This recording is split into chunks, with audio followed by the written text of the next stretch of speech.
E aí, beleza? Seja bem-vindo a mais uma aula do Planeta Biologia.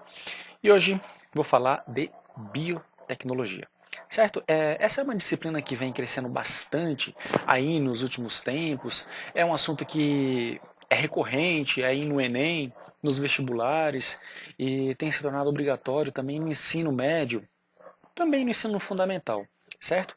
A biotecnologia, apesar de não ser uma disciplina nova, ela cresceu mesmo a partir do século passado, que é quando novas técnicas e novos instrumentos, novas ferramentas faz com que essa ciência venha a crescer de forma mais intensa e mais significativa. Mas ela não é nova. E o que é biotecnologia? Bom, é uma parte, né, da biologia, um campo da biologia que vai envolver o estudo de organismos vivos ou componentes biológicos para obtenção de produtos ou serviços de interesse humano. Como exemplo, a gente tem a fabricação de vinho, que já é uma cultura milenar, então não é uma coisa de hoje, mas o entendimento desses processos, os agentes envolvidos em cada fase, é uma coisa mais recente. O pão também, o crescimento do pão aí se dá pela interação e pela ação de micro-organismos que vão liberar gás carbônico. Apesar de ser uma cultura milenar, não se sabia o que fazia, né, o pão crescer, hoje se sabe, e isso também é biotecnologia. Bom, a biotecnologia ela pode ser utilizada na agricultura, na clonagem, nas células-tronco, nos transgênicos, nos testes de paternidade, na investigação criminal e na terapia gênica. Vou falar um pouquinho de cada um desses, vou tentar passar bem rápido, certo? E vou falar em breve, mais especificamente, de cada um desses assuntos aqui, o que é clonagem, terapia gênica, investigação criminal, agricultura, sua utilização na agricultura e em teste de paternidade. Bom, começando aí por células-troncos, o que são células-troncos, né? Células-tronco. E de uns tempos para cá, ela se tornou bem comum, entrou no nosso vocabulário e a gente ouve falar bastante. Mas o que são células-tronco? Qual que é a finalidade delas? Para que elas servem? Como que elas podem ter interesse, então, aí para os seres humanos? Bom, o conceito, né? O que é uma célula-tronco? Célula-tronco são células indiferenciadas, ou seja, elas não se transformaram em nada ainda. É como se fosse uma célula que ela vai ser capaz de se transformar em qualquer outro tipo de célula, certo? Daquela espécie, né? É, então ela vai poder se transformar em uma célula com uma função específica. Aqui, ó, enquanto ela é uma célula-tronco, ela não tem função, ela não executa nada, ela não emite um impulso elétrico, ela não produz nenhum hormônio, mas ela tem o potencial de se transformar numa célula dessas. Então a célula-tronco, quando elas se diferenciam, né, elas vão poder se tornar, por exemplo, células do sistema imunológico, como os linfócitos, do epitélio, do sangue, do músculo, e por aí vai. Ok? Então, o processo de diferenciação, né? A gente tem uma célula-tronco, né? Que é uma célula sem função definida, e todos os genes ali estão potencialmente ativados, certo? Com a diferenciação celular, alguns desses genes são desativados, alguns não, vários desses genes são desativados. E somente aqueles genes de interesse para um determinado tipo celular, como nesse exemplo, um neurônio, irão atuar. Imagina o seguinte, né? A gente tem no nosso genoma 46 cromossomos, certo? 23 vem lá do pai, outros 23 vem da mãe. Imagina se todos esses genes de todos esses cromossomos atuassem em uma célula. Isso iria virar uma bagunça. Então, o que, que a célula faz? Bom, é o seguinte, vamos diferenciar. Uma parte ali vai virar célula de músculo, uma parte vai virar célula de cérebro, outra vai virar. Estou meio cebolinha hoje, viu? Vai virar célula de pele. E então, uma célula de pele tem uma função diferente de um neurônio. Então, os genes que atuam numa célula de pele não são os mesmos que vão atuar numa célula de neurônio. Por exemplo, uma célula muscular, ela é especializada em quê? Em contrair, certo? Em realizar movimento. O neurônio, não. Ele tem outras funções. Então, os genes ativados ali serão diferentes. Claro, tem vários genes incomuns aí, né? Mas os genes que vão diferenciar serão específicos para cada um, certo? Então, parte dos genes é inativado e outra parte entra em atividade. E assim a célula vai se diferenciar. Momento piadinha sem graça, né? Uma célula-tronco, e as células-troncos ganham esse espaço. Quem é você? Pode ser o que você quiser, né? E a célula-tronco ela tem essa capacidade. Por que as células-tronco elas representam um interesse? Imagina o seguinte: existem diversos tipos de doenças, diversos tipos de enfermidades, né? O mais comum, o mais óbvio da aplicação da célula-tronco, imagina que uma pessoa está precisando de um transplante de coração. Quando a pessoa transplantada, né, ela sofre um processo de rejeição, porque aquele coração veio de outra pessoa, então, e aquela outra pessoa tem as suas particularidades. O que acontece? O sistema imunológico vai reconhecer aquele coração como um ser estranho. Então vai começar a atacar aquele coração. Imagine se pudesse ser retirado célula-tronco de você, ou de alguma forma essas células pudesse ser transformada, uma célula só pudesse ser transformada em célula-tronco, e a partir dessa célula-tronco a gente conseguir fabricar um coração com todo o seu genoma, um coração que seria seu, com as suas características genéticas. Então não haveria rejeição. Então essa é uma das aplicações possíveis para a célula-tronco. E quais são os tipos? As células-tronco são todas iguais? Não. Existem tipos diferentes. Você produz células-tronco, mas não desse tipo aqui, certo? Das totipotente. Pelo menos se você é um adulto, você não produz mais.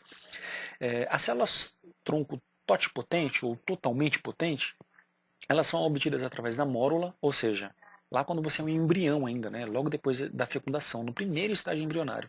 E elas podem se diferenciar em qualquer um dos 216 tipos de células humanas. Então ela vai poder diferenciar em qualquer tipo de célula humana. E ainda pode formar qualquer anexo embrionário, né? Coisas que não são do seu corpo. Por exemplo, a placenta, o córion, o alantóide, o saco vitelínico e o âmnion, certo? Então são formadas a partir dessas células-tronco. No momento da fecundação, certo? Então a gente tem o zigoto, esse zigoto começa a, a, a se dividir, e essas células, ela tem o potencial, certo? De se transformar em qualquer outro tipo de célula. Essa é a célula totipotente. Células-tronco embrionárias pluripotentes.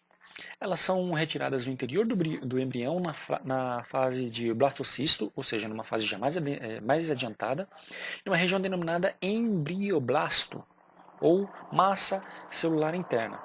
E essas células são indiferenciadas também, ou seja, elas não sofreram um processo de diferenciação, elas não se transformaram em tecidos específicos, né, como tecido muscular, tecido nervoso, tecido epitelial, tecido conjuntivo.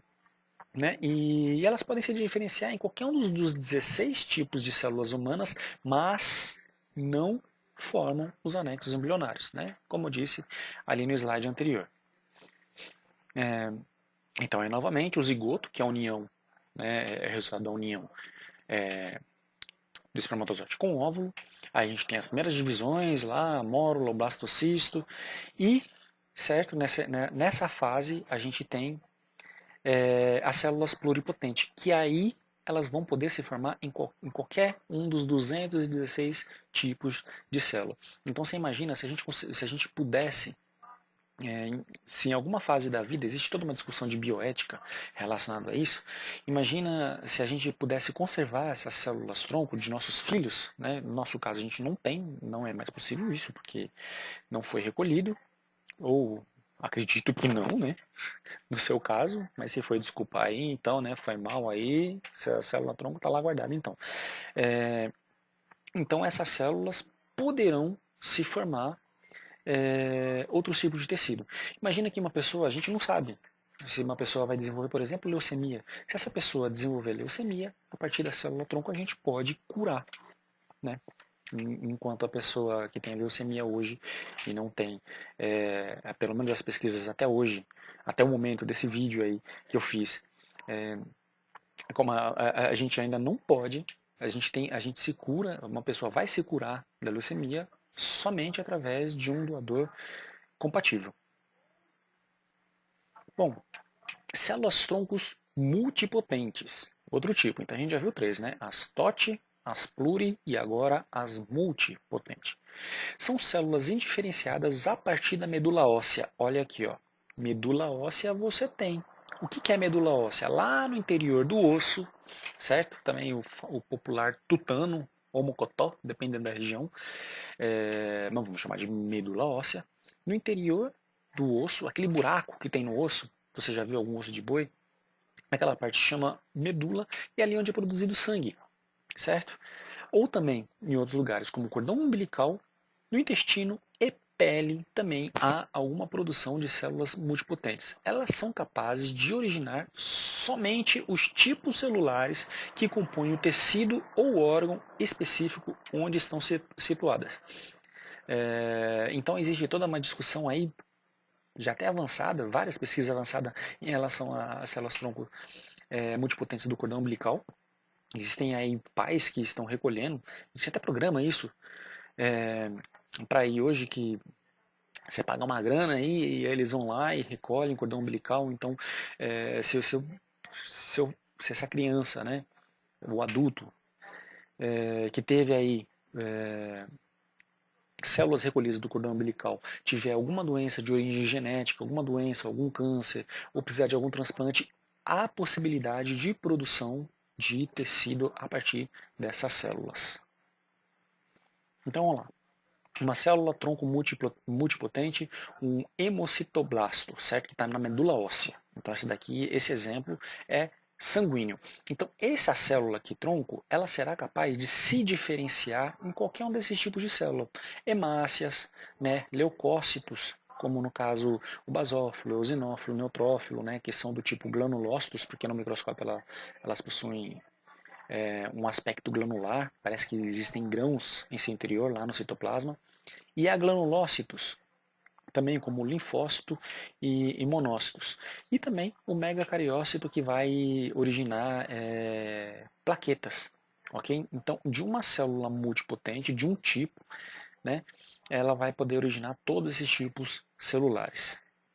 E aí tem uma lei brasileira de biossegurança, essa discussão relacionada à bioética tem um tempo já, né?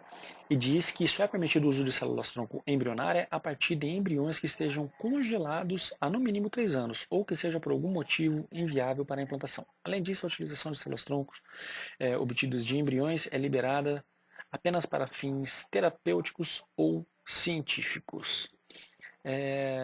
Células-tronco pluripotente induzidas. Então, essa pesquisa aqui, certo?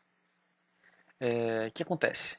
A gente, a partir de alguma célula, a gente tenta transformar ela tenta voltar a um estágio.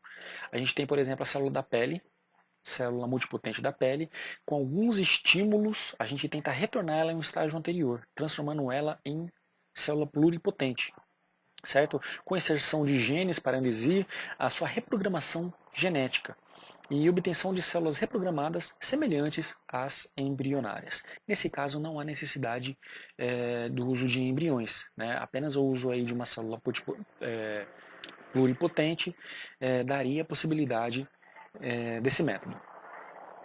Clonagem. Bom, a clonagem ela acontece naturalmente, certo? A clonagem, por exemplo, gêmeos fraternos, gêmeos univitelinos são clones.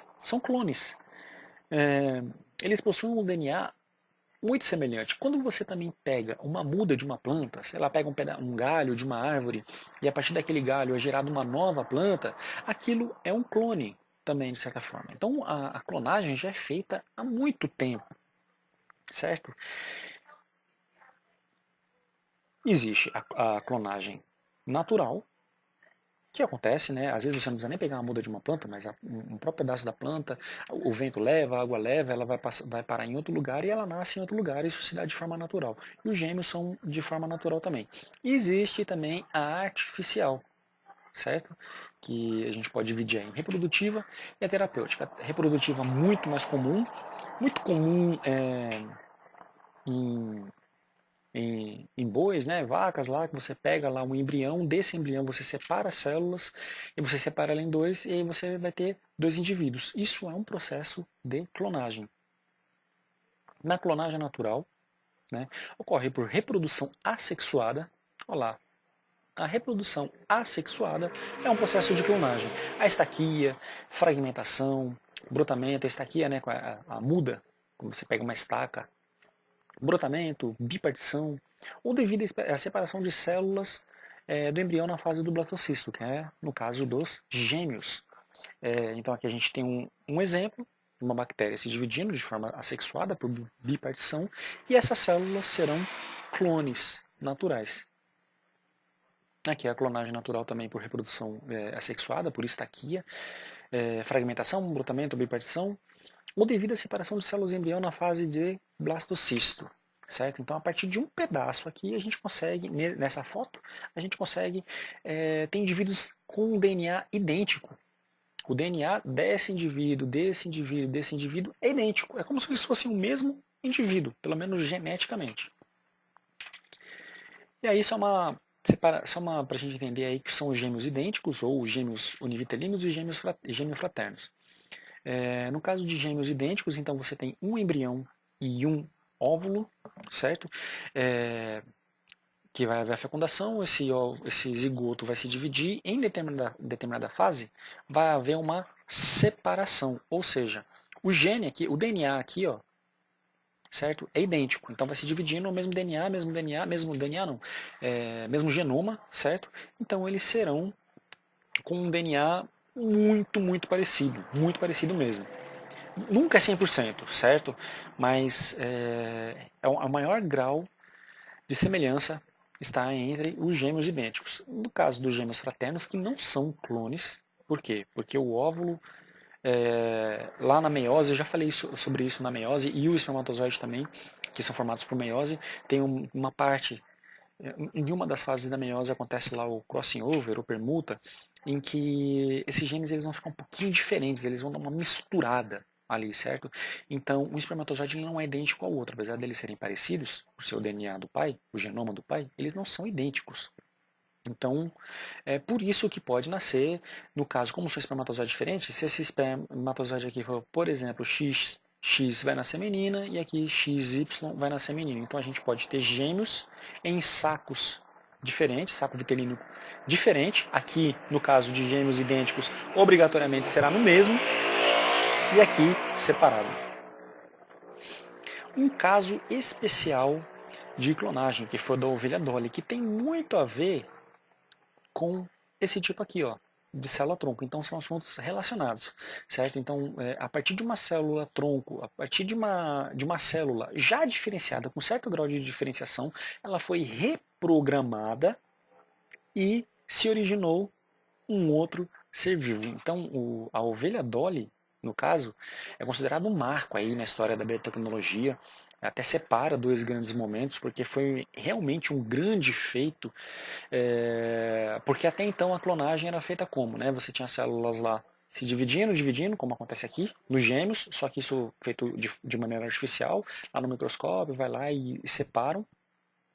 Certo? Aqui não. Aqui eles pegaram uma célula já madura, diferenciaram essa célula e a partir dessa célula que era diferenciada e retornou ao ponto de célula-tronco, originou-se um novo indivíduo. Então isso é considerado um feito da biotecnologia, um feito da medicina, um feito da biologia, certo? Por ser um processo bastante complicado. No entanto, que a maior parte dos experimentos, né, o cientista que desenvolveu, que conduziu esse projeto, ele falou que a maior parte dos experimentos foi um fracasso. E que a ovelha Dolly foi um entre tantos experimentos fracassados. A clonagem também está inaugurando um novo ramo no tratamento, que é a clonagem terapêutica, certo? Em que, por exemplo, a gente pega um óvulo sem um núcleo, então a gente tem aí uma célula ovo sem um núcleo, e o núcleo da célula somática é retirada do doador, então o núcleo vai ser retirado, vai ser implantado nesse óvulo, vai haver uma fusão, essas células vão se reproduzir, certo? Então o que acontece? Quando a gente tira o núcleo, a gente está tirando o genoma, a gente está tirando o DNA e tudo mais. E quando a gente pega, por exemplo, a célula daquela pessoa que está em tratamento, a gente está pegando o DNA dela e colocando no óvulo doador. Você pode até falar, epa, mas e o DNA mitocondrial? Esse já é um outro problema, certo? Então o DNA mitocondrial seria mais complicado porque seria do próprio óvulo, seria do doador do óvulo. Então essas células aí iriam gerar células tronco totipotentes e aí poderia ser feito o tratamento, certo? Como ainda isso ainda está tudo em fase, de certa forma, inicial, apesar de já ter um tempo, mas tem muita coisa ainda a ser pesquisada. Então abre todo aquilo que eu já falei, principalmente em relação ao transplante de órgãos, poderia ser feito, poderia ser aplicada essa terapia. Aí aqui a gente tem, né, um outro possível tratamento aí possível aplicação da terapia gênica. Então a gente tem um ovócito, certo, com dois pronúcleos haploides, e ele vai se diferenciar, existe um estímulo, vai se diferenciar, ele vai produzir células tronco. E essa célula tronco, por exemplo, uma pessoa teve infarto, para você recompor as células dessa pessoa, para você recompor o coração, seria injetado aqui e essas células se tornariam, em tese, células de coração. Existem várias pesquisas já, viu, que tem bastante resultado promissor em relação a esse assunto. Bom, tecnologia do DNA recombinante, a recombinação de DNA, certo? Colocar trechos de DNA e recombiná-lo. Técnica que permite manipulação do DNA para diversos fins de estudo, a famosa engenharia genética, certo? Suas principais ferramentas são plasmídios, né, DNA circular bacteriano, pelo fato de ser muito mais fácil manipular esse DNA, porque o DNA humano é associado a um monte de proteína, e o DNA bacteriano não. Também outras ferramentas são as enzimas de restrição que cortam o DNA em locais específicos. Existe também já bem aprofundado. A gente já conhece um monte de enzima que corta determinada parte, já sabe que ponto que corta o DNA. E enzimas ligases que unem fragmentos. Então você vai poder aí, olha lá, nós já estamos quase entrando num assunto chamado transgênico. Deixa eu só ajeitar meu microfone aqui que está desmantelado. Vamos lá. Então a gente entrou agora na ciência dos transgênicos, que tem a ver aqui com o DNA recombinante. A gente pode pegar um trecho de DNA de um outro ser vivo e aplicar em um ser vivo diferente. Por isso, trans, certo? Ou seja, um trecho de DNA que vem de outro ser vivo. O caso mais famoso aí os casos mais famosos a gente tem a soja e o milho. Então, qualquer organismo que possui um ou mais genes de outra espécie é considerado transgênico. Ok? No caso da soja, existe até uma discussão aí de ecologia, contaminação ecológica, poluição gênica.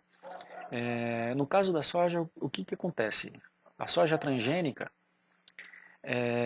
não é que ela é resistente às pragas, ela é resistente a um agrotóxico. Então, se você pega uma soja normal e joga um agrotóxico nela, ela vai morrer. Mas a soja transgênica, se você joga esse mesmo agrotóxico nela, ela vai ser mais resistente. E os outros seres vivos é que vão morrer. Por isso, né, que essa soja ela é tão usada e acaba sendo mais produtiva por conta desses fatos que eu acabei de falar para você. Aí um pouquinho mais de como que funciona. Então a gente tem aí as enzimas de restrição, a gente tem o plasmídio, certo? Que é um DNA mais simples.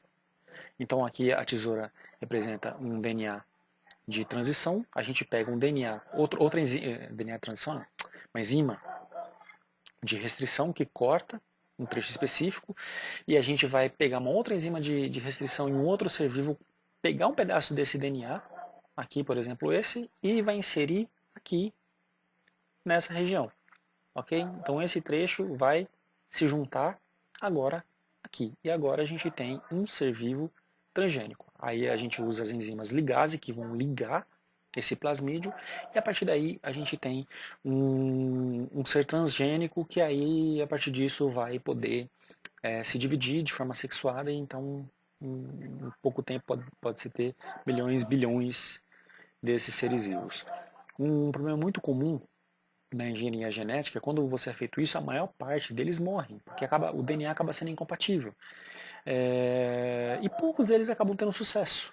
Né? Então, existe uma longa pesquisa em um ramo com grande, grande área de atuação, muita coisa a ser descoberta ainda.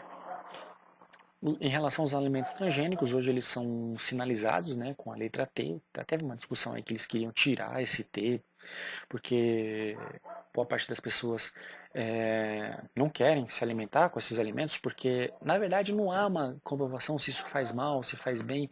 É muito lacunar. É uma ciência muito nova. Então a gente não sabe disso. O que a gente sabe é que existe a possibilidade de poluição genética em relação a outros seres vivos, como muito bem foi relatado no México, com milho nativo que foi contaminado por, por milho transgênico, certo? Através da polinização. E no caso da soja, o aumento do envenenamento de lençóis freáticos, porque como essa soja é muito mais resistente a determinados agrotóxicos, então eles podem utilizar determinados agrotóxicos, então isso acaba aumentando o envenenamento por agrotóxico, certo? Mas também isso é tudo de preliminar, muita pesquisa tem que ser feita para a gente ainda ter conclusões a respeito disso. Aí de novo, um pouquinho aí sobre a terapia gênica, certo? A gente tem, os vírus são ferramentas aí perfeitas para isso, porque como o material genético do vírus é extremamente simples, é mais fácil de manipulá-lo. Então ele funcionaria aí como um cavalo de Troia, por exemplo, a levar esse vírus às células de músculo, um vírus que seja compatível, né, a uma infecção aí em determinado tecido, e a partir disso a gente implementar determinados trechos de genes em um tecido que a gente quer. Bom, o famoso teste de paternidade requer, né, a identificação de pessoas pelo DNA. E isso é possível, porque como a gente já tem uma ciência aí bastante desenvolvida, bastante descodificada, ou seja, a gente decodificou o nosso DNA, então a gente sabe a sequência de bases, né, nitrogenadas dos nucleotídeos que estão envolvidos, a gente consegue, comparando um DNA com o outro, descobrir várias coisas.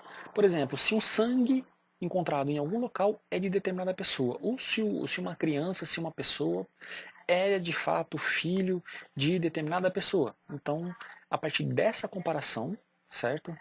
Da sequência de genes, é possível saber se isso, com uma taxa de 99,999%, é possível saber se esse DNA pertence a uma pessoa ou não, ou se um determinado indivíduo é filho de determinadas pessoas ou não, certo?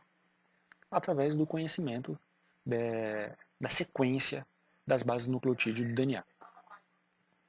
Então a identificação aí é feita, é recolhido, né? Então o DNA é separado através de uma ferramenta chamada eletroforese. Um ponto aqui é positivo, o outro é negativo. Então vai haver uma atração do DNA, vai haver uma migração e a partir disso a gente consegue isolar o DNA e aí esse DNA pode ser submetido à análise. Certo? Aqui mais um pouquinho, só mostrando como é que tudo isso funciona. E como que aparece, certo?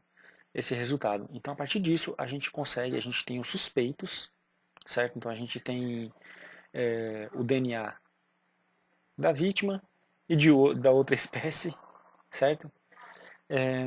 E a gente pode identificar quem é o dono dessa...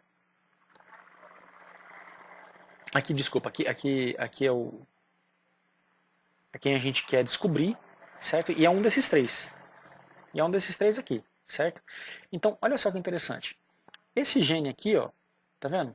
Ela não é encontrada aqui, mas é encontrada aqui. É encontrado em mais algum outro? Não, é encontrado nesse ser1 aqui. Então aqui bate.